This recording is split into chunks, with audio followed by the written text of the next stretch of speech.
Un saludo para todos los televidentes que siempre están pendientes de este espacio de la salud mental, donde les brindamos la información completa y necesaria de todas las patologías referentes a los problemas de salud mental, y usted aquí se puede enterar, se puede informar en directo con nuestro doctor de cabecera, el psiquiatra Ramón Acevedo. Y como siempre, doctor, bienvenido. ¿Cómo están? Muy bien, Luisa, muy contento de que sea martes, de que los martes también estén dejando entrar al psiquiatra Ramón Acevedo a sus casas. Un saludo a todas las personas de APIA que ven el programa, que me reportaron este fin de semana que disfrutan de este programa y lo ven. Muchas gracias, y aquí estamos igual que todos los viernes y que todos los martes en este resto de año, a aclararles todas las dudas, todas las inquietudes, todas aquellas cosas que quieran saber de salud mental de ustedes, de su familia, de sus amigos, de sus vecinos. Así es, doctor. Les recordamos que hoy martes estamos en directo y estaremos atendiendo todas las llamadas que ustedes tengan sobre diversas inquietudes, y aquí las resolveremos. Y doctor, en el día de hoy hablaremos sobre la ludopatía, un trastorno de personalidad que tiene que ver con esa compulsión, con esos deseos de jugar, pero son juegos de azar, unos juegos que en muchas ocasiones pueden terminar con el fin de las relaciones familiares, las laborales y muchos problemas en la vida. Así que tengan en cuenta este tema central del día de hoy, la ludopatía, y recibiremos sus llamadas. Bienvenidos todos a Sanamente.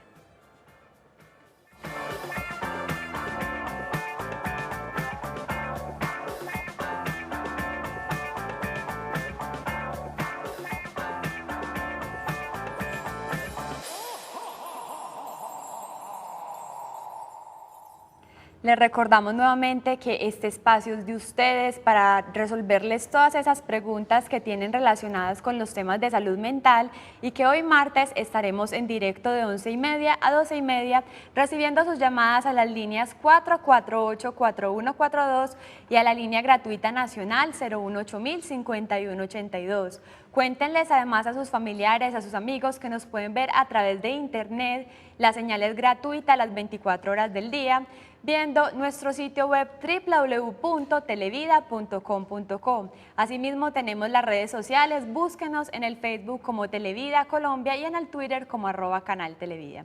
Doctor, iniciamos pues este programa definiendo la ludopatía o juego patológico. ¿Qué significa?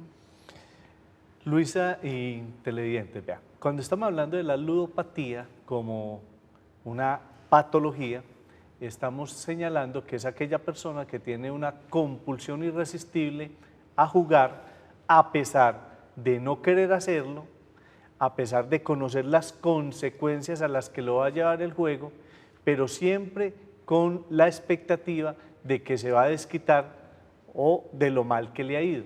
Entonces hay una fuerza irresistible, irrefrenable, algunos dicen que del inconsciente, que lo lleva a jugar a pesar de todo el daño que el juego le puede estar causando. Esa es la ludopatía. En el día de hoy, doctor, estará con nosotros la doctora Paulina Méndez, psiquiatra, y ella nos dará algunas pautas y características para detectar cuando una persona ya está iniciando con esta patología, cuando tiene este juego patológico, o también, como se conoce, la ludopatía. Veamos.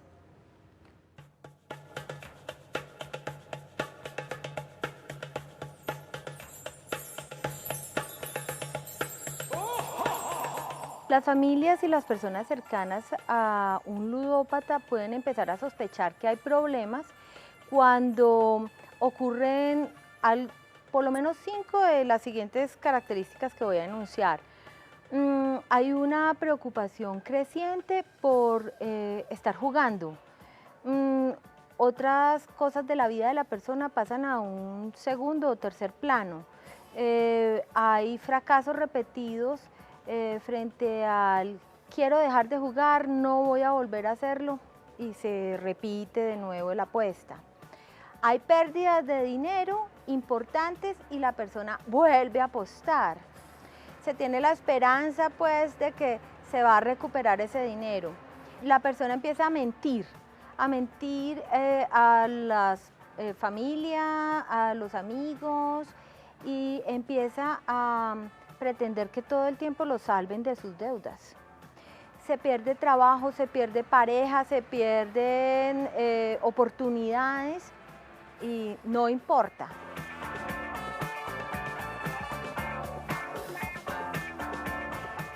Escuchamos, doctora, a la doctora Paulina Méndez, que nos hablaba de esas características, donde una muy importante tiene que ver con la mentira, con el engaño y esos deseos como de ganar.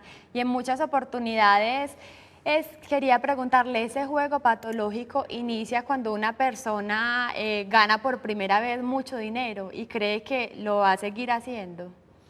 Digamos que hay algunos factores que pueden llevar a una persona al juego patológico. Hay algunos estudios últimamente que han venido señalando que hay unos componentes biológicos. Siempre se ha sospechado que hay un componente genético y familiar, o sea, hijos de ludópatas salen ludópatas, pero se ha ido estudiando que hay dos componentes cerebrales, dos sustancias cerebrales que son la norepinefrina y la serotonina, cuya deficiencia puede llevar a la persona a volverse ludópata en la búsqueda permanentemente como de emociones fuertes, porque el apostar se considera como una emoción fuerte, y en la búsqueda de gratificaciones que implica ganar. Entonces la gente se puede volver ludópata o porque le fue muy bien la primera vez que fue a jugar o porque perdió mucha plata y quiere irse a desquitar. Entonces se van estableciendo como las conductas del ludópata. Hay una ansiedad permanente, repetitiva, el estar pensando, ay, podría estar jugando esta platica y la plata que me van a dar y lo que me van a dar, entonces lo voy a ir a jugar. Hay como una tolerancia, porque hay una gran discusión, y esto es muy importante para los televidentes, hay una gran discusión en qué trastorno ubicar la ludopatía. Algunos dicen que la ludopatía es un trastorno en el control de impulsos, o sea, un trastorno en la dificultad de controlar ese impulso a ir a jugar.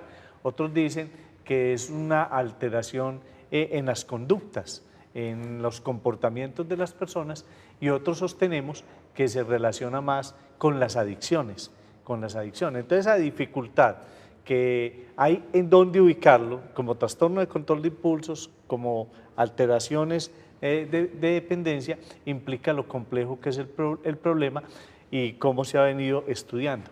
Pero hay unas características que tiene el ludópata, esa que le estaba diciendo, que es estar permanentemente pensando en jugar, la otra que es la necesidad de apostar más fuerte, la otra de que cuando lleva un tiempo sin apostar empieza a sentir el malestar como si fuera el síndrome de abstinencia de un drogadicto, la otra las mentiras de las que hablaba la doctora Paulina, el deseo irrefrenable que muchas veces hace esfuerzos por controlar y no puede, el comprometer los recursos de los demás, el sacrificar las relaciones laborales, emocionales, afectivas, sentimentales.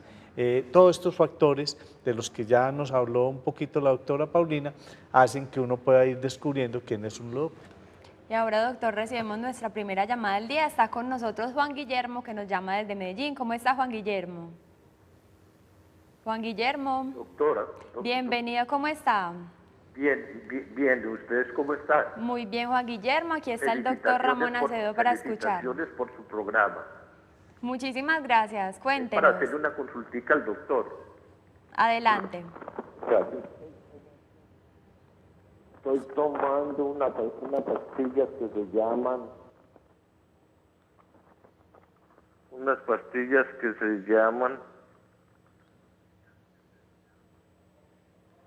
Escitalopram. Sí. Tabletas de 10 miligramos. Y me dice la doctora tomar media en la mañana con el desayuno por 8 horas. Y estoy tomando Rivotril, un cuarto por la mañana, un cuarto por la noche y una y media por la noche y media por la tarde. En este momento estoy muy ansioso, estoy con síntomas de pánico, pero horribles. Doctor, ¿qué debo hacer? Bueno, Juan Guillermo, cuando uno consulta al psiquiatra porque tiene pánico, el psiquiatra debe de relacionar si uno solo tiene el pánico o si ese pánico como parte de los trastornos de ansiedad de los que acabamos de terminar un ciclo, que son el trastorno obsesivo compulsivo, ansiedad generalizada, pánico, fobias y estrés postraumático, el psiquiatra tiene que mirar si el pánico está solito o hace parte como de todo ese espectro de ansiedad. De esa manera, él determina qué medicamentos hay que tomar. Entonces, el Escitalopram, me imagino que se lo iniciaron a bajar dosis para irse aumentando, porque las dosis del Escitalopram para mejorarle los trastornos de ansiedad es entre 20 y 30 miligramos, a veces hasta 40. Y el Rivotril es más para ayudar a resolver las crisis iniciales, pero no es el tratamiento con el que se debe quedar el paciente. Entonces, debes de mirar si hay que ajustar la dosis, eso lo debes de discutir claramente con tu psiquiatra. Si ya llevas un tiempito tomando ese Escitalopram y lo has tolerado bien, debes de incrementar la dosis siquiera a tomarse los 20 miligramos, mientras vas donde la psiquiatra y discute con ella cómo va a ser el tratamiento, porque o si no, te vas a quedar tomando el Rivotril y el Rivotril no es el tratamiento, sino que es el Escitalopram. Doctor, usted nos decía que muchas de las personas que inician con este juego patológico es porque ganaron mucho dinero y otras porque perdieron gran cantidad de dinero. Pero escuchemos ahora a la doctora Paulina Méndez, psiquiatra, que nos hablará de esas etapas del juego patológico y cuáles son las causas principales para que se presente la ludopatía. Veamos.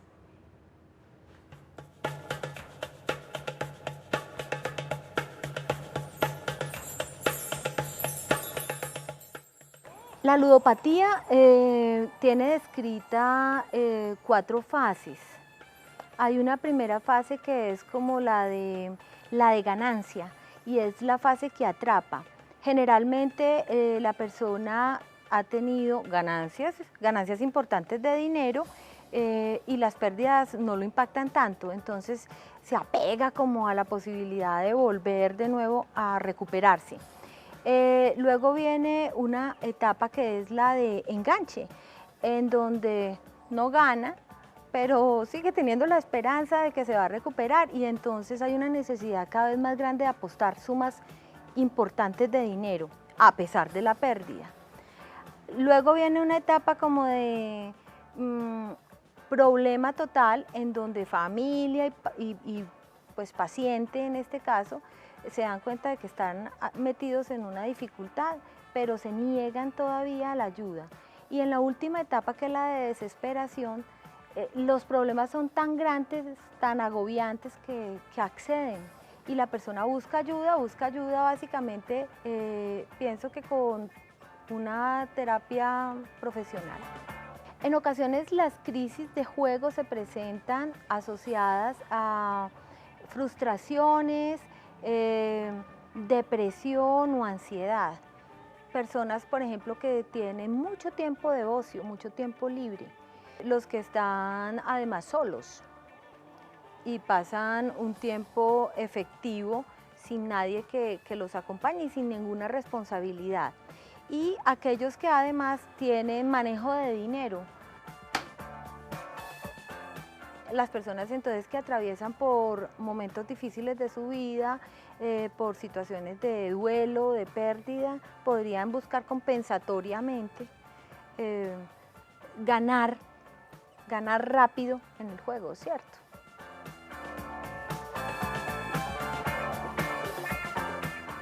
Doctor, por lo general el juego se relaciona con el ocio, la distracción, diversión, alegría, y en muchas ocasiones uno dice el juego no es malo, estamos en el tiempo libre, estamos jugando, pero ya cuando tiene que ver con los juegos de azar y estamos perdiendo dinero y estamos perjudicando a la misma familia o teniendo problemas con amigos y con problemas laborales, de ahí ya es cuando parte ese problema. Doctor, pero hablemos un poco de este aspecto de en qué momento se empezó a considerar la ludopatía o el juego patológico como una enfermedad. ¿Hace cuántos años más o menos? Pues digamos que en la historia de la literatura, desde tiempos atrás, cuando Dostoyevsky escribió El jugador, que fue un estudio psicológico precisamente de lo que es la patología, y Freud escribió un ensayo sobre el juego, se empezó a ver lo que el juego podía ser una patología y que el juego podía llevar a las personas a graves problemas y se iban convirtiendo en unos trastornos muy serios que lo podían alejar de la misma realidad y afectarle todas sus relaciones interpersonales y sus relaciones sociales, porque el ser humano es un ser biopsicosocial. Entonces, todo aquello que le afecta a uno las relaciones con los demás, obviamente lo está enfermando y le está alterando su comportamiento. Entonces, desde hace mucho tiempo, y más que todo desde estos estudios psicológicos iniciados por Freud y escritos allá en el libro de Dostoyevsky, El jugador, se ha ido encontrando que es una patología. En tiempos pasados, en la generación de mis abuelos, por ejemplo, en los pueblos se jugaba mucho dado y se perdieron grandes fortunas, la gente perdía grandes cantidades de dinero. El papá de Jorge Isaac, que tenía una hacienda enorme donde se sucede toda la historia de la María, era jugador y perdió toda su fortuna jugando, tanto que Jorge Isaac heredó muy poquita tierra de la que el padre tenía. Y hay historias en los pueblos donde jugaban hasta la esposa, y lo grave es que el que la ganaba iba por ella a la casa y se iba por ella. Eso en el imaginario de la gente actual no cabe, pero es que en la realidad que se vivían en tiempos pasados, la esposa y los hijos eran propiedad del marido. Básicamente no había ni legislación que las protegiera en este país. Entonces hasta esos extremos se llegaba. Pero ahora, como lo dice la doctora Paulina, uno encuentra personas con grandes responsabilidades que juegan dinero. Hace un tiempo, un paciente que no se dejó vincular y enganchar en el tratamiento, jugó todos los títulos, valores que tenía consignado en su oficina y los perdió. Y eso le dio no solo institución, sino que le dio todo un proceso jurídico que lo tiene en la cárcel. O sea, el juego lo puede llevar a uno a la muerte, porque las deudas de juego a veces las cobran con la vida. A veces las cobran con la vida. Y había un dicho que decía que en la mesa y en el juego se conoce al caballero, porque digamos que las apuestas no están escritas en ningún papel, sino que son apuestas de palabra, y allí era donde se valoraba lo caballero y lo válido que era la palabra de una persona. Entonces, por eso dicen que las deudas de juego son sagradas dentro de todo este algo que el juego trae. Así es, doctor. Ahora recibimos otra llamada. Nos llama desde Envigado Griselda Pacheco. ¿Cómo está, Griselda? Muy bien, gracias a Dios y gracias a usted y a De la Vida con estos programas tan buenos que tienen. Entonces, mira, yo escuchaba al señor que llamó. Entonces, pues también llamé por el casito mío, que es que me da mucho dolor en las piernas. Entonces yo fui al médico. Me ha mandado Midilipino, y resulta que yo manejé a mi mamá, que ya se murió, tenía 93 años, y ella me daba mucho Midilipino. Yo dije, bueno, ¿yo por qué no voy a tomar esto? Yo no sé, yo ese medicamento no me lo tomé. Sí lo pedí y yo lo regalé a una niña que maneja adultos mayores, que tiene su fundación, ustedes la conocen, y porque yo dije, yo no me voy a tomar eso. Entonces yo quería que el doctor más o menos, de pronto, porque como la tomó mi mamá, que demencia senil y un Alzheimer, mi mamá ya no nos conocía a nosotros, pero ella estaba en sus cabales en decir, ella decía que ella no tuvo hijos, que entonces poco muchacho ella nos ayudó a criar. Entonces el doctor más o menos sabe de ese Midilipino, si me lo podía tomar yo, es que no sé, yo quedé con esa confusión y eso es lo que quería saber, mamita. Y muchas gracias, que mi Dios le pague y la bendiga, los bendiga también al doctor. Bueno, muchas gracias por la llamada. Mire, nosotros hemos hablado muchas veces en el programa de un tema que se llama la automedicación. La automedicación tiene como muchas aristas, se presenta de muchas maneras. Una primera manera de presentarse la automedicación es cuando yo me tomo lo que le dan a mi mamá. Ay, a mi mamá le dan eso para un dolor que tenía, entonces yo tengo como un dolor parecido, me lo voy a tomar. Y resulta que pueden ser dolores muy distintos, porque pueden ser causados por enfermedades muy distintas. Esa es una primera automedicación. Otra segunda manera de automedicarse es ir donde el médico, él le manda los medicamentos, pero yo me los tomo a una dosis distinta a la que él me lo manda. Él me dice, tómese 3 al día y yo me tomo solo una. Ay, ¿por qué? Porque es que me cae mal para el estómago, es que es muy cara, es que, bueno. Entonces, tomarse las dosis que no son y a las horas que no son los medicamentos también es una manera de automedicarse. Pero otra manera de automedicarse es exactamente lo que tú estás diciendo, y es que el médico le manda a uno una medicación, pero uno pensando que alguien la tomó y aparentemente le pudo hacer daño, entonces yo no me la tomo por miedo a que me pase las mismas consecuencias que le pasó al otro. Indudablemente la enfermedad que tenía la mamá no fue causada por ese medicamento.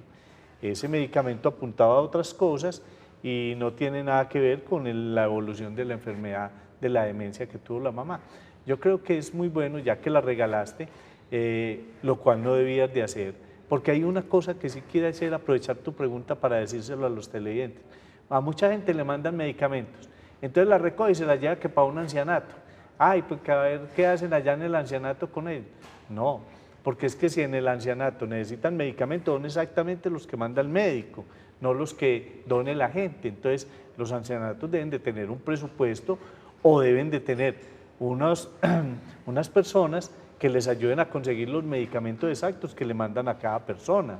Pero uno, ay, ¿qué va a llevar? A mí cada rato me dicen los pacientes, doctor, ¿usted llevar esa medicación para un ancianato? No, por Dios, es que si eso lo dan a un ancianito que no lo necesita, el daño que le hacen es enorme. Entonces, por favor, y me van a perdonar los ancianatos que esté diciendo esto, pero los ancianatos deben de tener un presupuesto para la medicación o deben de tener un benefactor que les ayude a conseguir la medicación exacta que necesita la persona. Cuando uno no se va a tomar los medicamentos que le mandan en el seguro social, pues en la seguridad social, lo mejor es no reclamarlos, porque entonces eso de todas maneras trae un gran perjuicio económico a todo el sistema general de salud.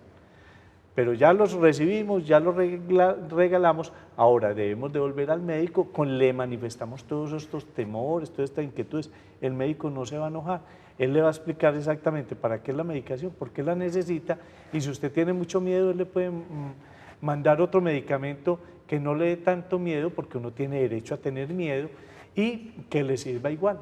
Entonces, por favor, vuelva a consultar con el médico, pero esta es una recomendación para todo el mundo. Si no me voy a tomar la medicación, no la reclamemos, que eso aumenta los costos en el sistema general de salud.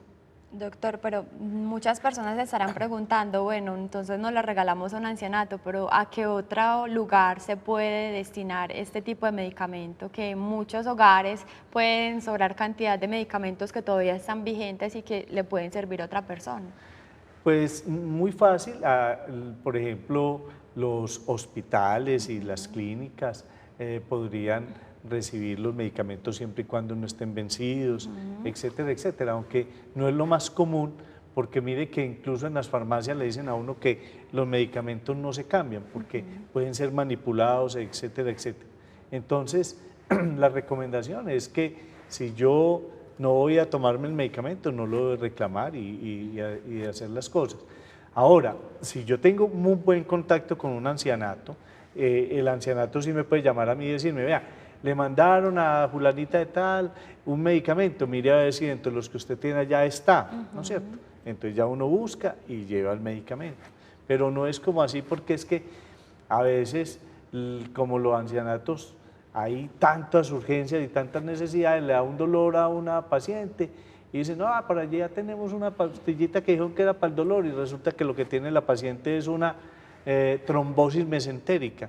Entonces no la llevan al médico y una trombosis mesentérica mal diagnosticada y no diagnosticada a tiempo, intervenida a tiempo, se muere ahí mismo la paciente. Entonces es muy importante la recomendación que le estamos haciendo. Así es, doctor. Ahora recibimos la llamada de Marleni Díaz, que nos llama desde el barrio La Sierra en Medellín. ¿Cómo está Marleni? Marleni, ¿ya no está con nosotros? Bueno, intenta nuevamente comunicarte con el programa Sanamente, doctor. Y ahora hablemos un poco de este problema de la ludopatía. ¿Se presenta más en hombres y en mujeres, y en qué tipo de edades, y de pronto en qué condición? ¿Son hombres viudos, de pronto que estén solos y tienen más posibilidades del juego, o cualquier tipo de persona puede tener este tipo de patología? Bueno, digamos que como patología puede aparecer desde muy tempranas edades, como patología, como esa compulsión a jugar. Lo que pasa es que la gente, por múltiples razones, la logra controlar. Tiene trabajo, tiene éxito, pero ya va llegando a determinadas edades donde, digamos, tienen, entre comillas, más tiempo y puede quedar atrapado por el juego cuando la compulsión a jugar siempre la había tenido. Es digamos, una enfermedad que se presenta en un porcentaje entre el 5% en promedio de la población en general. Y hay estudios que demuestran que la mayor ganancia de los casinos está en un 30% por ludópatas, lo que quiere decir que hay un 70% de personas que van a los casinos y juegan y no son ludópatas. No quiere decir que todo el que ha jugado alguna vez en un casino es un ludópata. Muchas familias se reúnen a jugar parqués, muchas familias se reúnen a jugar cartas y apuestan granos de arroz o de frijol como hacemos en mi familia, pero eso no lo convierte a uno en un ludópata, porque para uno convertirse en un ludópata tiene que tener al juego metido en la cabeza, tiene que hacerse miles de fantasías que tienen que ver con que voy a ganar, necesito apostar cada vez más, si no estoy apostando me siento muy angustiado, siempre le miento a la familia, incluso al mismo terapeuta sobre lo que estoy jugando, no tengo el control sobre el impulso y prometo que no voy a jugar y voy y juego, comprometo mis amistades, mis relaciones laborales por el juego mismo. Entonces hay que reunir como todos esos requisitos en ese rompecabezas para determinar que es un ludópata. Hay familias que llevan a la mamá toda la tarde a que juegue bingo, pues lo que juega la señora ya es tan poquita plata y se socializa con las amigas, que no podemos decir que es que la señora es ludópata. El ludópata va y juega fuertemente en las máquinas, en segundos pierde cantidades de dinero, porque no apuesta como uno que apuesta 10 pesos o no sé cuánto pues apostarán ahora. El ludópata apuesta es en la máquina más grande, en la que tiene el premio más enorme, soñando que se lo va a ganar. Y yo tengo un dicho que creo que parte de la realidad científica, y es que el ludópata juega a perder. Todo ludópata juega a perder, porque cuando está ganando no va, porque cómo va a perder la racha. Y cuando pierde, se tiene que ir porque ya no tiene con qué volver a buscar, con qué conseguir para recuperarse.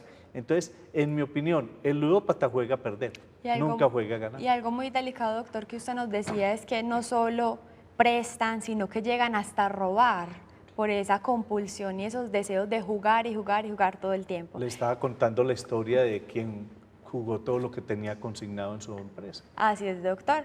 Ahora nos vamos a unos mensajes institucionales, pero regresaremos recibiendo las llamadas de ustedes, nuestros televidentes, y profundizando en este tema central de la ludopatía. Ya regresamos.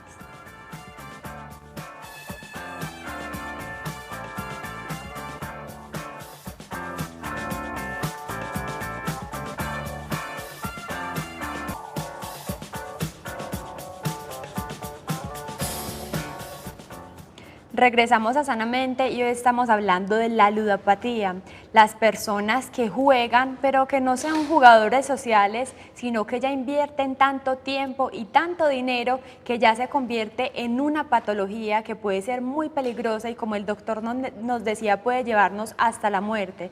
No solo porque pueden matarlo porque deba dinero, sino también, doctor, porque puede ya llegar hasta el suicidio, por tener tantos compromisos con el dinero y no poder cumplir pagando a las demás personas.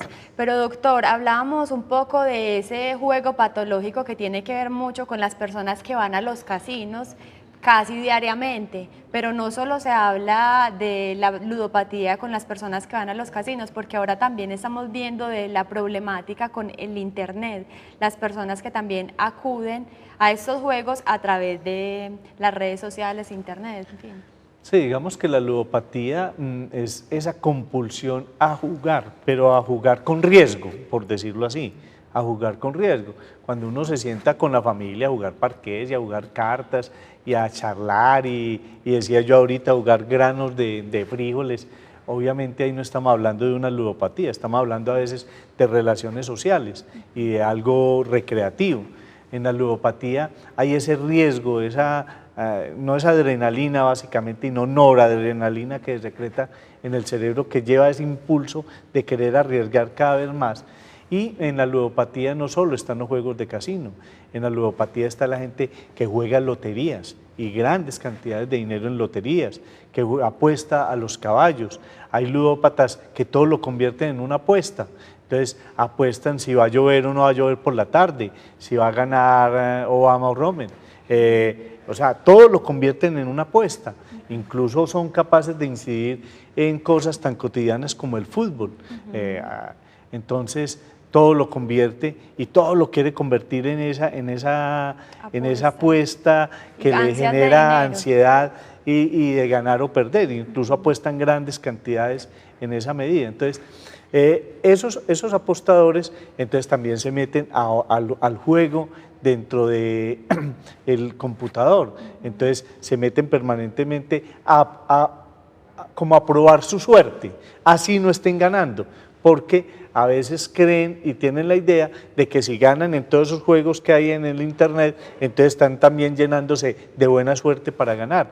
Y últimamente también en el internet y en las redes les están trayendo juegos donde se apuestan grandes cantidades de dinero y no saben si van a poder recuperar o no la inversión que hacen. Entonces, desde allí también se da el tema de la ludopatía y se da el tema, hay ahí ya una relación entre la adicción al internet, la adicción a las redes sociales y la adicción al juego, que se puede combinar y convertirse en una grave patología para la persona. El problema, doctora, ahí sería cómo controlarlo, pero entonces más adelante usted nos cuenta sobre este aspecto. Ahora recibimos la llamada de otra televidente. ¿Quién está con nosotros en la línea? Janet. Bienvenida, Janet. Muchísimas gracias por esperarnos y cuéntanos cuál es tu inquietud. Bueno, les quiero decir que el programa pues es excelente.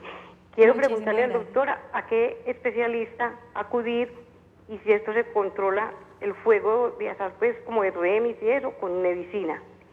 Y le quiero preguntar si la fluoxetina que uno toma cuando está muy acelerado se la debe tomar, o sea, pues controla la ansiedad o la quita o la calma. Eso es mi pregunta. No sé si me entendió. Sí, Janet, muy bien, muchas gracias por llamar. Vamos a introducirnos un poquito en el tema del tratamiento de la ludopatía. El tratamiento de la ludopatía tiene como dos vertientes. Una, de algunos que sostenemos que hay medicamentos que ayudan a controlar los impulsos, la obsesividad, cuando entendemos y vemos que en el juego patológico hay un impulso no controlable y no refrenable, cuando vemos que hay una obsesividad, que es esa idea permanente de estar jugando, la compulsión a tener que ir a jugar, y cuando lo vemos como una adicción que estimula la producción de ciertas sustancias en el cerebro que están bajitas. Entonces hay medicamentos que ayudan a mejorar esos niveles de las sustancias, que bajan la ansiedad y que permiten entonces superar la compulsión y la obsesión en ese sentido. Entonces hay medicamentos que, si bien no son avalados por la FDA específicamente para la ludopatía, entendida la ludopatía en estas tres dimensiones, nos ayudan al tratamiento. Pero también hay otros enfoques terapéuticos que son muy importantes, que se deben de complementar con la medicación, que es la terapia cognitivo-conductual, que le enseña a la persona a controlar el impulso, a revertirlo de otra manera y como a canalizar esa ansiedad hacia otros elementos. Entonces, allí esas terapias cognitivo-conductuales funcionan. En el término de la fluoxetina, es muy importante. La fluoxetina sirve para lo que el psiquiatra la mande. ¿Qué quiero decir con eso? Quiero decir que en cada persona en particular es el psiquiatra, cuando evalúa el cuadro depresivo, el cuadro ansioso, el cuadro obsesivo, el que define si en esa persona, después de hacer toda su historia clínica, la fluoxetina va a ser el medicamento aconsejable o no. Por lo tanto, repito, y esto sería muy bueno para todas las personas que a veces toman fluoxetina sin que nadie se las haya mandado. La fluoxetina solo sirve para lo que el psiquiatra defina. No sirve ni para lo que digo la mamá, ni la abuelita, ni la tía, ni la hermana menor, ni la hermana mayor, ni el vecino, ni el farmacéutico. Sirve es para lo que defina el psiquiatra, porque él es el que hace toda la historia clínica y determina en cada uno en particular si la fluoxetina es recomendable o no. Ahora recibimos desde Medellín la llamada de Ana María Madrid. ¿Cómo está, Ana María? Buenas tardes. Bienvenida, ¿cómo está? Muy bien, ustedes. Muy bien, muchísimas gracias, Ana María. Aquí atentos a recibir tu pregunta. Cuéntanos, ¿cuál es tu inquietud? Bueno, qué pena. Yo sé que la pregunta es la ludopatía. Mi inquietud es, mi mamá la operaron hace poquito de peritonitis, ¿cierto? Pero a ella ya la vio el psiquiatra porque el médico nos dijo que ella de la operación estaba muy bien. pero que ya el problema de ella era psiquiátrico. Ella viene, doctor, con desespero, el psiquiatra le mandó un medicamento muy bueno, pero la vemos como muy ansiosa, llora mucho, llama a dolores. No sé hasta dónde será bueno pues entonces lo que le estamos dando. ¿Qué medicamentos le mandó el psiquiatra? Mirtapaz, Quepidin, Rivotril y Activan. No sé si ese medicamento pues la está alterando más a ella o qué. Bueno, muy bien. Obviamente cuando a uno le hacen una cirugía, todo el trauma que tiene que ver con la intervención misma, con el dolor, con la recuperación, en algunas personas y en algunas personalidades puede llevar a que se aparezcan los trastornos de ansiedad, un cuadro depresivo reactivo, o si venía como larvado el cuadro o ya había tenido antecedentes de la enfermedad, a que la enfermedad se manifieste con mayor intensidad. La medicación que le están mandando, obviamente, uno le queda muy difícil opinar si es o no la adecuada, porque el psiquiatra fue el que vio a la mamá, evaluó las condiciones y determinó si esos eran los medicamentos que está sirviendo. Individualmente todos esos 4 medicamentos que me menciona son muy buenos, las combinaciones también pueden ser muy excelentes dependiendo de cada paciente, pero si la mamá sigue con la ansiedad y con los síntomas de la depresión, quiere decir o que los medicamentos no le están sirviendo en la combinación en que está, o que las dosis que tiene son muy bajitas, o que algunos de los medicamentos, porque a veces sucede, están produciendo un fenómeno contrario a lo que el psiquiatra está buscando. Entonces, la única manera es ir donde el psiquiatra y decirle, mire, estos medicamentos no nos están logrando ayudar a controlar los síntomas, antes nos los han exacerbado o aumentado, entonces ya el psiquiatra puede, dentro de su saber y entender, y en Medellín pues todos los psiquiatras son muy buenos, hacer el ajuste, quitar el medicamento que considere que está produciendo el fenómeno o aumentar el que considere que nos va a ayudar y que le esté orientando a hacer el tratamiento base de lo que le está pasando a la mamá. Pero hay que discutirlo con el psiquiatra porque indudablemente esa combinación hay que reevaluarla en el sentido de que hay varios medicamentos que tienen el mismo efecto. Doctor, antes de irnos a comerciales, en esta adicción no hay una sustancia tóxica, es el juego patológico. Pero entonces usted ahorita nos hablaba del tratamiento. Cuando una persona comienza a dejar de jugar, ¿qué efectos secundarios? Porque en las drogas, cuando una persona es drogadicta, empieza a tener unos tipos de efectos secundarios. ¿Qué tipo de efectos secundarios pueden encontrar las personas que dejan de jugar? Esa pregunta, Luisa, es muy interesante y es muy importante, porque es que la adicción no se establece solo vía química, o sea, cuando yo entro la sustancia a mi cuerpo, químicamente va y reacciona con mi cerebro. Las adicciones también se establecen vía física, es decir, la luz, el sonido, el olfato, pero más físico en el sentido del tacto, es más físico, en el sentido de la audición, que son ondas sonoras, o en el sentido de la visión, que son ondas luminosas. Todo lo físico actúa en el cerebro, activa las neuronas que funcionan eléctricamente y sueltan sustancias químicas dentro del cerebro. Entonces, finalmente, las adicciones, estas de jugar, la adicción al internet, otra serie de adicciones que no son químicas, actúan en el cerebro igualmente, activando centros neurológicos, soltando sustancias, estimulando esas sustancias y produciendo los mismos fenómenos de adicción. Por eso se dice que el jugador tiene síndrome de abstinencia, y es que cuando no juega empieza a sentir las mismas reacciones que tiene un adicto a las drogas, empieza a sentirse intranquilo, sudoroso, no duerme, del mal genio, irritable, o sea, es lo mismo porque en el cerebro todo funciona con electricidad y con química, independiente de que el estímulo llegue físico o químico, porque las palabras también producen adicción. Mucha gente se enamora a través del tono de voz de las personas. Así es, muy interesante, doctor, esa explicación. Ahora invitamos a todas las personas a que nos vamos a unos cortos mensajes institucionales y regresaremos con la lectura de los correos electrónicos. Les recordamos que ustedes nos pueden escribir todas las inquietudes que tengan al correo sanamente@congregacionmariana.org.co. Ya regresamos.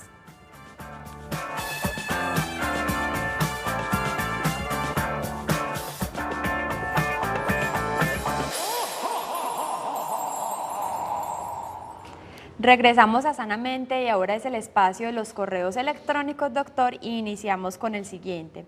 Nos escribe un hombre de 38 años que nos cuenta su caso. Desde muy pequeño siempre fui extremadamente tímido y muy nervioso cuando tenía que hablar frente a otras personas o en público. Por la misma situación me volví una persona muy callada que evitaba hablar mucho, solo lo preciso, a veces menos de lo necesario y hasta omitiendo cosas importantes, dando siempre la impresión de ser muy serio, apático y poco alegre, aunque esa no fuera mi personalidad, la cual con el tiempo adopté y me acostumbré a ella. Esto afectó obviamente mi vida personal y mis relaciones con los demás de muchas formas porque creo que le dio una dirección equivocada a mi vida. Dicha condición también ha afectado mi trabajo de manera importante, ya que como profesional debo dirigirme de vez en cuando a un grupo de personas y siempre hago lo posible por delegarle esta responsabilidad a otros, de forma que tenga que hacerlo lo mínimo posible, ya que al momento de hacerlo me pongo extremadamente nervioso, no conecto las palabras adecuadas y le temo al ridículo. Todo esto ha venido acompañado de una pérdida en la habilidad social y del lenguaje, esta última la más preocupante, ya que desde hace unos 6 años veo cómo hablar lo poco que hablo usualmente, olvido palabras comunes y términos que ya conozco, por lo cual corto lo que digo y gagueo pensando en esa palabra, acrecentando más el problema. Además me doy cuenta que no logro conectar lo que pienso mentalmente con lo que me da la impresión, con lo que digo a la hora de hablar. Todo esto, él nos dice que cree que tiene una especie de fobia social, pero le da la impresión que tiene ya otro problema neurológico que le está afectando el lenguaje y la memoria. ¿Qué le podemos decir a este televidente, doctor? Bueno, obviamente la historia que nos está contando el televidente es una historia de muchas personas que desde niños han sufrido una fobia social, lo confundieron con una simple timidez. En la timidez a uno le da pena, pero se lanza, lo hace y una vez arranca la supera. En la fobia social no, aún le da miedo exponerse a las personas que conoce y sobre las cuales incluso tiene dominio, como son sus propios empleados o asistentes. Entonces estamos hablando de una persona con una gran fobia social, que obviamente tiene toda la historia de ser aislado, de parecer muy aislado de los demás, valga la redundancia, de mala clase, que son como las protecciones que se pone el fóbico para no entrar en relación con las personas. Entonces, indudablemente eso le ha ido llevando a todo el deterioro que está teniendo. Creo que es necesario 2 evaluaciones, debe ir al psiquiatra, pero de manera urgente, ya, eso no es para mañana ni para pasado mañana. Y el psiquiatra va a evaluar y posiblemente le tengan que hacer unos test neuropsicológicos y una evaluación neurológica y con toda una historia para determinar si hay un problema ya de otro tipo, porque obviamente la fobia social no le causa a uno el problema que está teniendo con el lenguaje. Habría que mirar la historia de la familia, a ver si hay historias de demencia y Alzheimer, establecer y mirar a ver qué está pasando, pero necesita evaluación urgente ya por psiquiatría y el psiquiatra definirá el test neuropsicológicos y la evaluación neurológica urgentes estos 3 elementos. Nos escribió otro televidente felicitándonos por el programa y nos pregunta lo siguiente: ¿es posible curar problemas de ansiedad por medio de la hipnosis? Sobre la hipnosis ha habido muchas discusiones, hay personas que tienen formación académica importante en hipnoterapia, hay muchas escuelas y vertientes que discuten y tienen estudios presentados para superar algunos problemas fundamentalmente de ansiedad con la hipnosis, pero digamos que siempre uno corre riesgos, Yo pienso que la hipnoterapia debe hacer parte de toda una estrategia para enfrentar la depresión y la ansiedad, coordinada desde la psiquiatría y a partir de ahí evaluar los riesgos o las posibilidades de que funcione. Pero indudablemente, como parte de una estrategia terapéutica bien orientada y hecha por personas idóneas, puede ser una estrategia y puede hacer parte del arsenal para enfrentar la ansiedad. Les recordamos a todos que nos pueden seguir escribiendo todas sus inquietudes referentes a los temas de salud mental al correo sanamente@congregacionmariana.org.co. Ahora la doctora Paulina Méndez, psiquiatra, nos dará las últimas recomendaciones del tema del día de hoy, la ludopatía. En ella quiero destacar que nos habla de la importancia de la familia, el apoyo familiar para salir adelante de esta crisis patológica que es el juego. Veamos.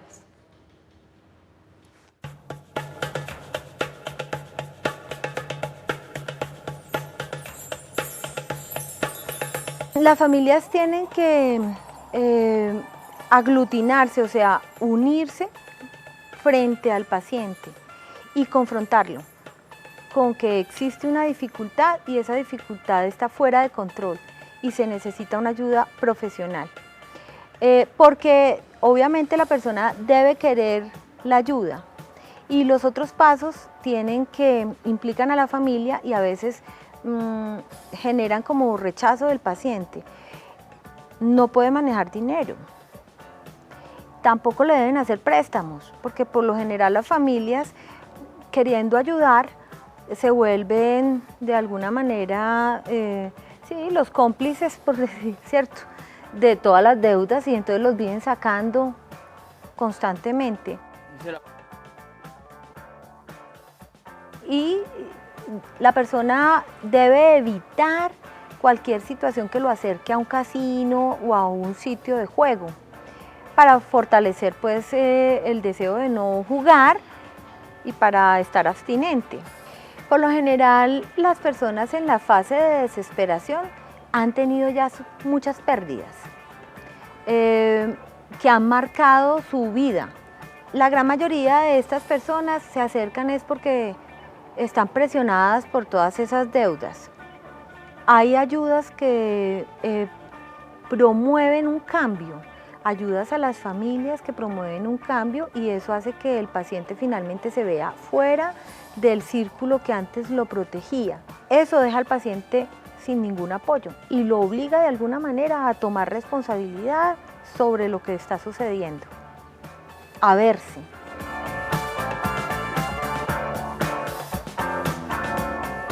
Doctor, llegamos al final de este espacio de la salud mental. Muchísimas gracias por estar con nosotros como siempre en Sanamente. Bueno, y esperamos que este programa, que fue la ludopatía, les haya orientado sobre qué hacer cuando hay un jugador patológico en la familia y a la vez nos sirve como enganche para el próximo ciclo que vamos a tener en Sanamente, que es el de las adicciones a las drogas. Así es, doctor. El próximo viernes en directo a las 11:30 de la mañana comenzamos un nuevo ciclo, que es el ciclo de la drogadicción y las adicciones, así como le decía usted, doctor. Los invitamos a que nos acompañen, estaremos recibiendo las llamadas en directo y también les recordamos nuevamente el correo electrónico sanamente@congregacionmariana.org.co y los invitamos a que nos busquen en el Facebook como Televida Colombia y en el Twitter como @Canal Televida. Gracias por acompañarnos, por su sintonía y sigan con la programación de Televida, un canal de la Congregación Mariana que los acompaña siempre.